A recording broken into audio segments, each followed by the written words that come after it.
Assalamualaikum warahmatullahi wabarakatuh. Perkenalkan kami dari kelompok 1 yang beranggotakan Ahmad Faisal Hamidi dan saya sendiri Trisky Nur Septianisi. Di sini kami ingin mempresentasikan hasil kerja kami tentang cross-site scripting atau XSS, di mana pada saat ini perkembangan teknologi sangatlah cepat dan tidak dapat dibendung lagi. Seperti contohnya zaman sekarang teknologi juga merambah ke sektor bisnis dan komersial dengan ditandainya banyaknya munculnya website jualan sebuah produk, barang ataupun jasa. Dengan begitu banyak para pedagang atau pengusaha tertarik untuk membangun dan membuat website masing-masing.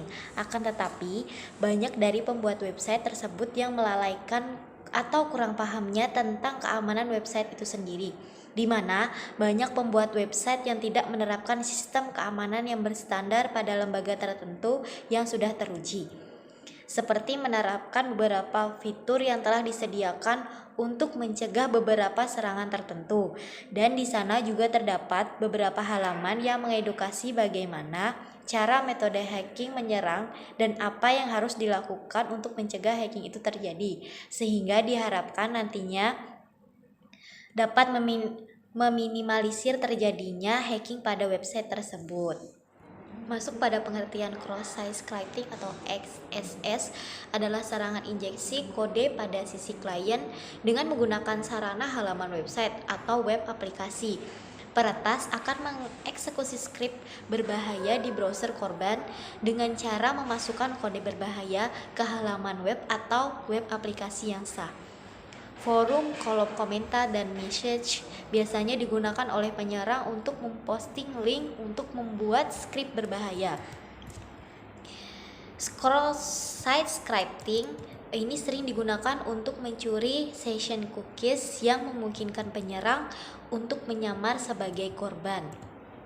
Kemudian terdapat 3 jenis cross-site scripting atau XSS. Yang pertama ada reflected cross-site scripting non-persistent. Yang kedua ada stored cross-site scripting atau persistent. Yang ketiga ada DOM-based cross-site scripting. Oke, yang pertama kita masuk pada yang pertama, yaitu reflected cross-site scripting atau non-persistent, juga dikenal dengan serangan XSS yang tidak persisten atau menetap. Dalam kasus serangan reflected XSS, skrip berbahaya dipantulkan ke situs web lain di browser pengguna. Ini terjadi ketika input penggunaan dari URL atau data post tercermin pada halaman tanpa disimpan, sehingga memungkinkan penyerang untuk menyuntikkan konten berbahaya ini. Ini berarti bahwa seorang penyerang harus mengirim URL jahat atau formulir posting kepada korban untuk memasukkan, dan korban harus mengklik tautan. Semacam ini juga umumnya ditangkap oleh filter XSS bawaan di browser pengguna seperti Chrome, Internet Explorer, atau Edge. Yang kedua, stored cross-site scripting persisten, juga dikenal sebagai XSS persisten, termasuk memasukkan kode berbahaya langsung ke aplikasi web. Ini terjadi ketika payload disimpan, misalnya dalam database, dan kemudian dieksekusi ketika pengguna membuka halaman pada aplikasi web. Contoh lain dari cross-site scripting ini adalah formulir pencarian, di mana pengunjung mengirim query pencarian mereka ke server dan hanya mereka yang melihat hasilnya.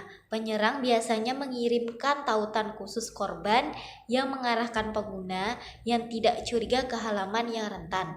Dari halaman ini, mereka sering menggunakan berbagai metode untuk memicu pembuktian konsep mereka. Dan yang terakhir ada DOM-based cross-site scripting, bentuk serangan XSS di mana script berbahaya hadir dalam dokumen, objek, model, alih-alih HTML.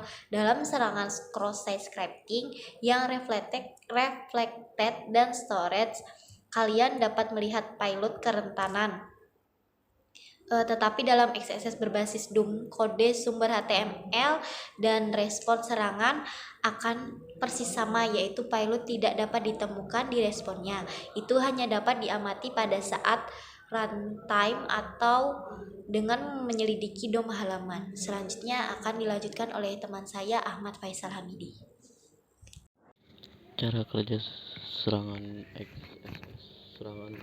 XSS. Dari sebagian besar serangan lapisan aplikasi di sini menyerang aplikasi pengguna dan bukan aplikasi atau servernya. Secara tradisional, sebagian besar situs web memiliki beberapa titik injection seperti search fields, online feedback forms, cookies yang muncul sebagai target lunak untuk setiap cross-site scripting.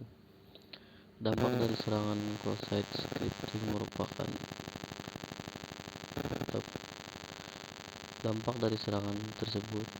Kerusakan karena serangan XSS dapat diverifikasi ketika terjadi pada aplikasi web, mulai dari session pengguna yang dibajak dan ketika digunakan dalam serangan social engineering dapat menyebabkan hilangnya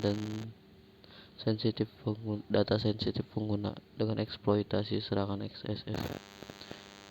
Untuk mencegah serangan XSS ada bermacam bentuk sesuai dengan dampak dan cara kerja yang dilakukan.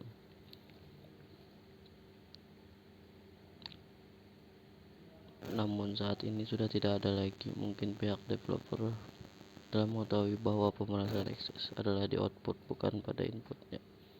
Salah satu cara untuk mencegah sudah ada dalam fungsi PHP, yakni menggunakan HTML special charge. Namun untuk melakukan escaping juga tidaklah cukup. Bisa juga dilakukan dengan cara memblok semua input yang berupa script tag atau image source. Sebagai tambahan untuk pencegahan cross-site, kita juga memerlukan validasi pengkodean setiap input dari user. Selain itu, kita juga memvalidasi output dari user input seperti komen dan posting.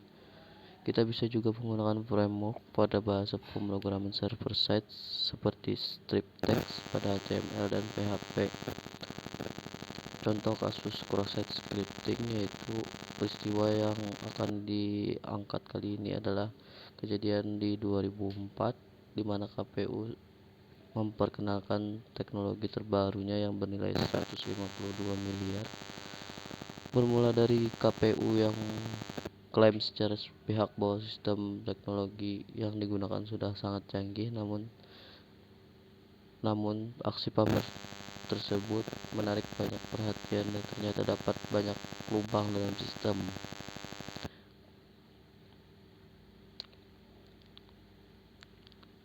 Ex-Nuxer yang bernama asli Denny Firmansyah sebagai pelaku yang melakukan peretasan, melakukan pembobolan situs untuk melakukan beberapa tes sistem.